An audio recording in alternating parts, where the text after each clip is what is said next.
Good morning guys, nandito pa rin tayo sa Kelsey Yard. So plano ko sana aalis ng maaga dahil para makarating tayo ng maaga sa British Columbia. So ang load ko ay steel gratings.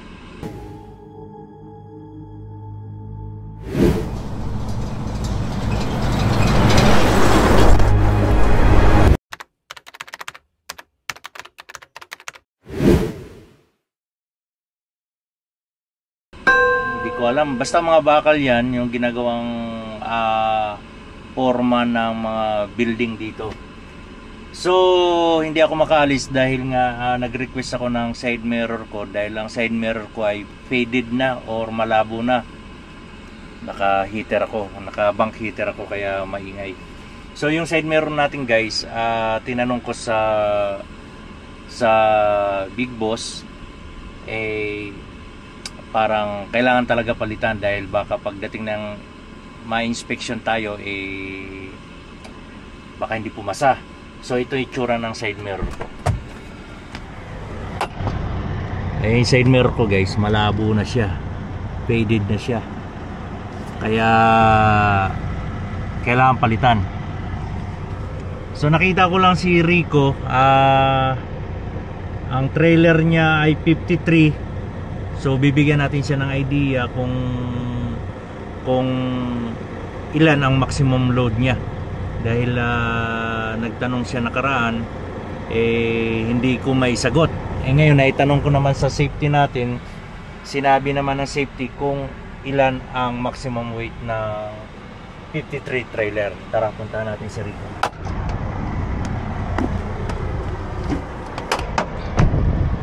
Ito nga pala yung load natin guys. Itong load natin ay papunta ng British Columbia, Prince Rupert. So inayos ko mabuti. Kung makikita nyo yung bungee, nakaganyan para unat lahat yung tarp natin. Dahil crew lang or yung yard crew natin ang nag-tarp niyan, kaya hindi gaano maayos. Pero okay lang, ni-repair ko lang ng dahil siyempre hindi biro or hindi ganun kalapit ang biyahe natin. Nasa 4 days ang biyahe natin, kaya mas maganda ayusin na natin dahil tayo mag-drive. Tawagin ko lang si Rico. Dito si Rico.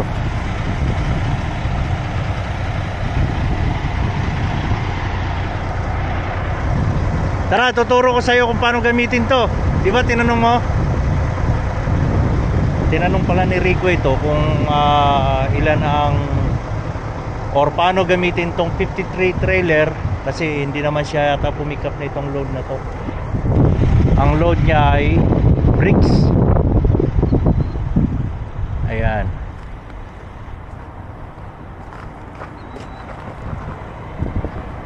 Di ba nakaraan tinanong mo kung ilan ang maximum weight ng 53 trailer? 57 to, di ba? Ha? 57. 57 ang haba ng trailer? Hindi, yung 57 yung maximum niya. 57,500. Sa 4 axle 70. 4 axle to. 70. Oo. Kasi inano ko yung nakaraan So sabi nila 57 no? 57,500 ang maximum weight natin. Ngayon yung sa 53. Sa 53. Sa ilang axle yan? Sa 4 axle. 4 axle. So ito, yan, 57,500. Then kung sa pounds, 89,500. Kasi kumakarga tayo ng 91,500 sa Super B. So itong 57,500. Then alam mo na yung gauge niya kung ilan? hindi pa. Wala ko idea. Kailangan inano ko sa kanya yung gross lang. Yung gauge na ito, base sa ginamit ko nakaraan na 53 flatbed din, ay 70. 70 yung ano niya. 40 PSI. 70 PSI. Then tingnan mo. Pumarga siya, may allowance na 1.5 feet sa likod. So yan ang anuhin mo lagi. 1 foot or 1.5. So 1.5 to. Oh, 1.5 yan. Yan ang karga niya. Tapos doon, 1.5 din. 1.5 yung sa unahan? 2 feet ata to. Kasi may ako nilagay akong truck. 2 feet. 2 feet. Oh, mga 3 feet yan. 3 feet. 3 feet. Oh, 3 feet. Oh. So yung PSI nito nasa tingin ko maximum yan, oh. 40. Hindi, dito ka titingin. 50, 65 yan. Ang maximum niya 70. 70. Oh, huwag ka titingin dito dahil steady lang to. Yan ang supply niya ng reservoir tank natin ng trailer. Steady lang yan, kahit i-drop mo yan, ganun pa rin. Ito, hindi itong titingnan natin. Dito ka titingin. Oh, parang gauge ito ng pinaka likod na airbag. So diyan tayo. 70 maximum. 65 good to go yan. Oh, medyo magaan lang siguro yan. Pero mabigat to eh. Kaya. Kaya, oh. So yun. Si Rico nga pala, guys. Ilang taon ka na dito? Isang taon na mahigit. Isang taon na mahigit. Ang bilis, no? 1 year and 1 month. Oh, yun. Shout out mo naman mga tropa Shout mo. out sa mga Batang Pair. Batang Pier. Saka mga Westwind team. Westwind ka. Westwind. Yeah. Galing ako ng Westwind. Batang Pair din. So, kumusta ang Canada? Ito. Nakaka-adapt na sa klima. Kaya lang nagbabayad pa. Pero kaya naman, di ba? Hindi mo napapansin yung nababayaran mo. Hindi mo napapansin eh. Kasi So may lang eh. may pagbabago ba before and after natin? Mayroon naman. Hindi tulad dati. Ah. Makakabili ka sa Pilipinas ng 1 kilo dito, mga 2 kilo na. Kunti lang nila, ma. Kunti.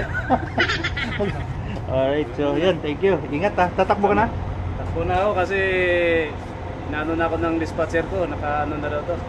Saan ang biyahe mo? Diyan lang, sa Brisbane. Sige. Highway level lang. Ingat ha, ingat. Salamat. Okay, takbong Ingat pogi kayo lang. mga takbong pangit lang. Okay. Sige, salamat. Alright. So yun, inano ko lang dahil baka pipick up siya ng load. Mahirap kasi tong 53. Nasanay kami sa Super B. Mostly, tiyan mo, puro Super B talaga trailer namin. Bibihira kami. Parang 4 na piraso lang tong namin, flatbed. So antayin lang natin yung side mirror natin dumating kasi tanghali daw. Kaya andito pa rin ako, hindi pa rin ako umalis. So yun lang, guys, at ingat-ingat, drive safe, takbong pogi lang.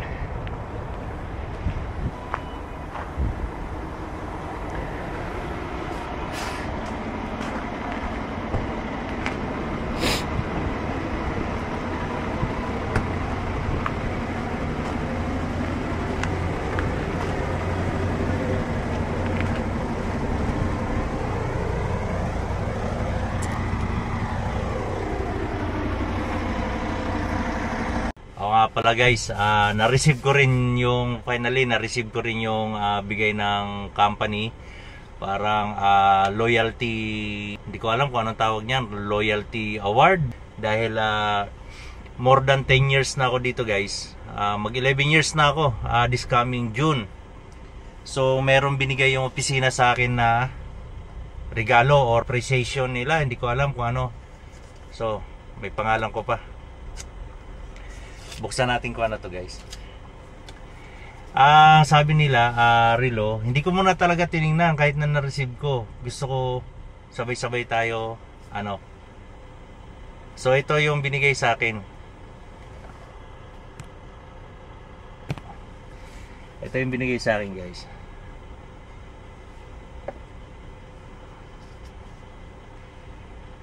Ba't may gas-gas? Eto. Ang ganda. Alam nyo, Kelsey ang tatak niya, Kelsey. Ang silaw eh. Ano ba yan? Ayan, Kelsey ang tatak. Wow, nakakatuwa naman.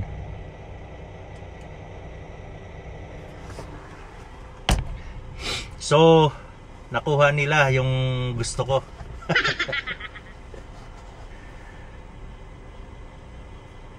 Ang ganda guys, oh. Ang galing, oh. Talagang pasadya nila. Ba't may... dumi lang pala. Pasadya nila. Oh, parang diverse talaga. Ay, parang diverse yung relo. So, binigyan daw nila ako dahil 10 years na ako dito sa company na to.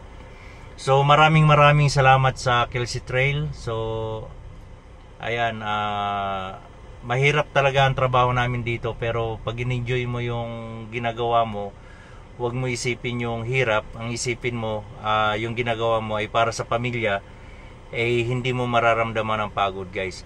Nakakapagod yung trabaho, pero after that, matapos mo i-secure, i-tarp yung load mo,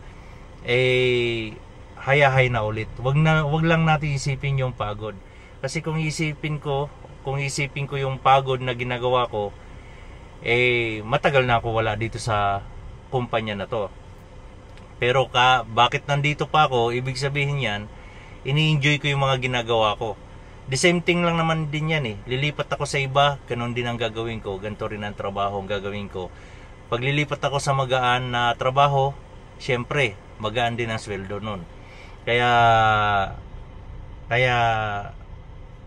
nandito pa rin ako. So, ilan na lang kami dito guys na senior driver. 3 na lang kami. Naka-receive kami ng ganito. Naka-receive sila. Ako, ngayon ko palang nakita yung ano ko. Itong relo ko. So, itatry natin.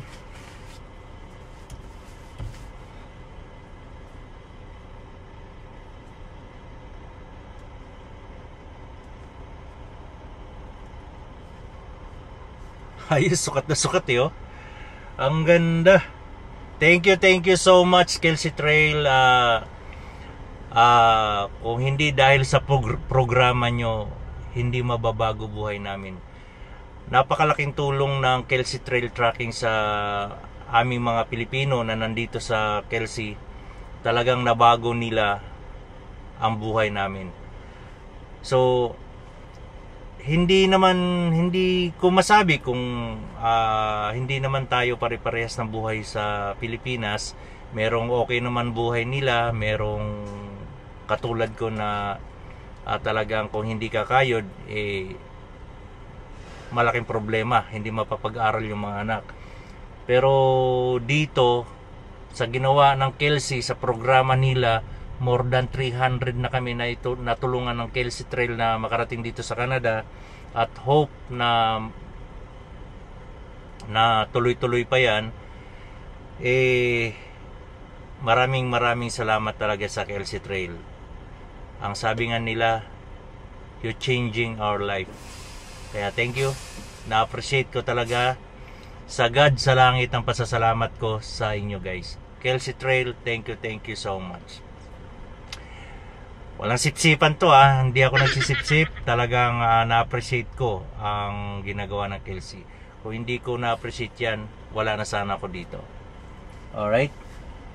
Tapos may regalo pa ako, di ba? Dito nga pala guys, hindi uso dito. Hindi uso sa Canada yung may bonus na cash. Walang 13 months, walang bonus, walang ano. Basta sa kanila, dito per hour, kung ilang oras ang trinabaho mo, yun lang ang susulduhin mo. Kung per miles tayo, kung ilang miles ang ginawa natin sa isang araw, yun lang din ang babayaran sa'yo. So walang ano dito dahil aywan ko bakit ganun, wala silang 13 months, walang Christmas bonus.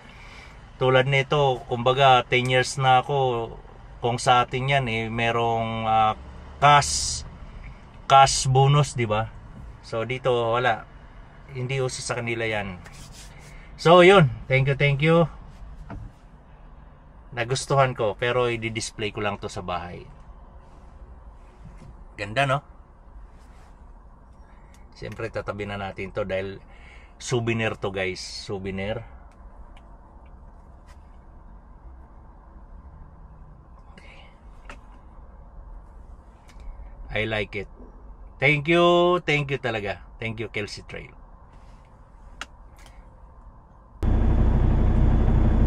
So yun guys, papalitan yung side mirror natin dahil unsafe na, masyado na siyang blurred. Konti na lang nakikita natin sa salamin natin. Ayan yung side mirror natin. Mayroong siyang faded sa likod yan parang natanggal yung silver niya. Kaya papalitan talaga siya ng bago. So antayin natin yung pamalit. Bali wala siyang stock ngayon sa Kenworth, kaya kukuha na lang muna ng pansamantala doon sa mga truck na under repair pa. Alright, so antayin natin yung gagawa.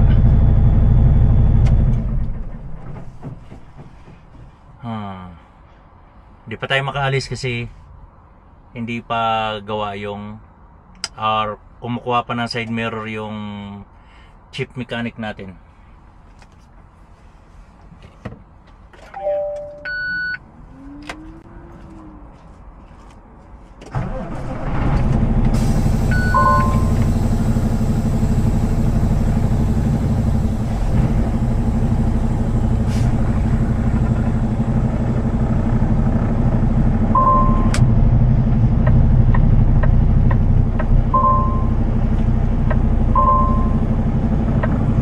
Park muna tayo doon daw kasi may mga trailer na dadaan.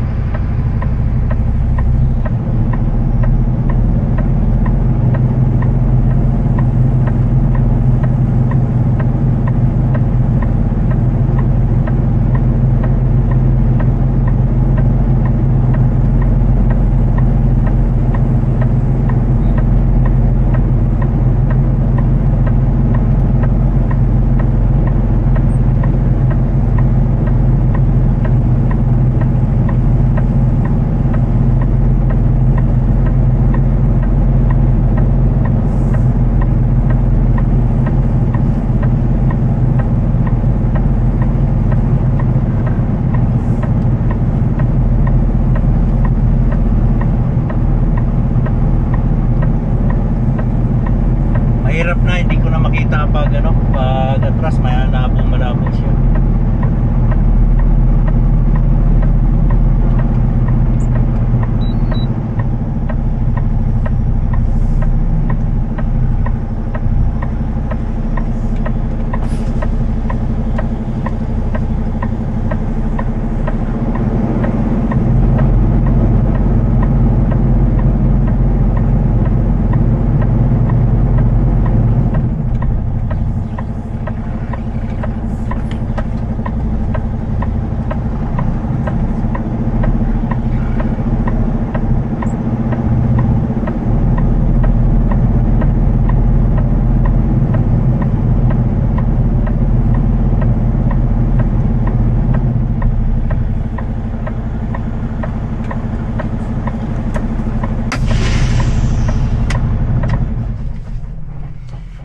So antayin lang natin yung chief mechanic. Pero may dala na siya na side mirror baka titingin pa sa iba. Mangangahoy na lang kasi wala raw talagang stock sa ngayon yung mga Kenworth dito sa Ontario. Siguro order pa yan sila sa ibang lugar or ewan ko, basta order pa sila.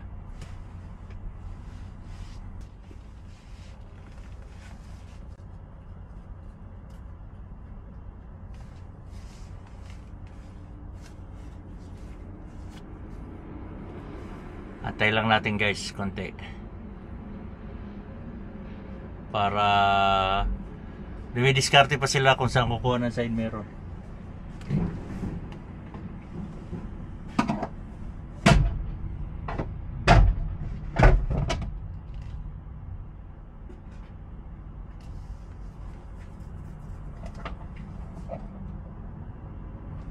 Ganun lang pala yun, tinuklap lang.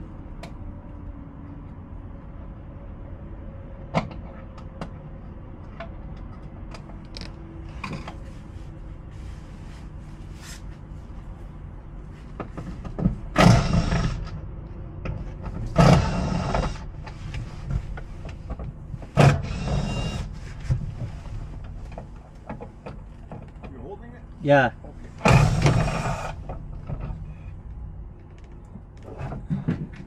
Wires.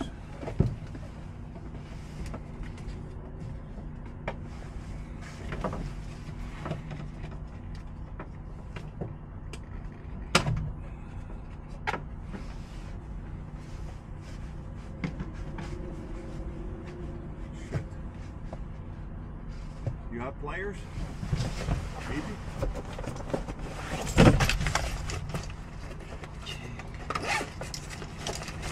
Oh, I got it. Never mind. Okay.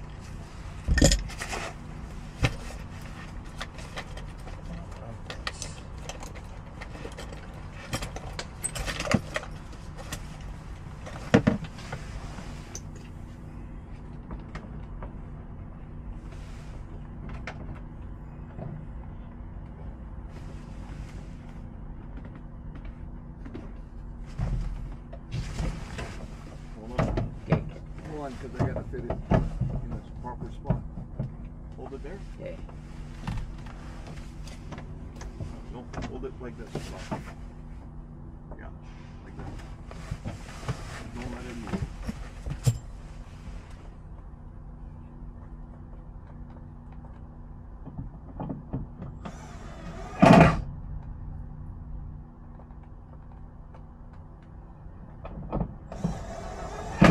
Okay, you can let it go. Okay.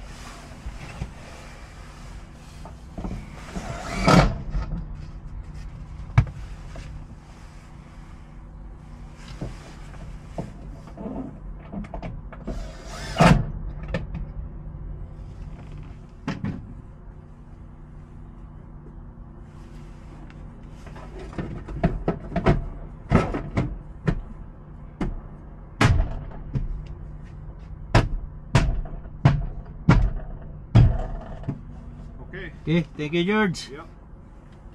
See ya. Yeah. Ay, nagawa niya na. So, ganun lang. Binaklas lang, saglit lang. Ayan na siya. Bago na yung side mirror natin. Malinaw na, oh. Nakakapanibago. So, yun guys. Ganun lang. Pag ganun pala ang side mirror natin, unsafe na pala yun. Kahit na may nakikita pa ako. Pero, yun nga. Advice ng may-ari na, tsaka ng safety. Unsafe na, kaya hindi na ako pinaalis. So yun, pag may ganun kayong side mirror, i-report nyo na para makapag-order na sila. At unsafe daw yun. Alright? So, yun lang. Ingat-ingat. Takbong pogi lang.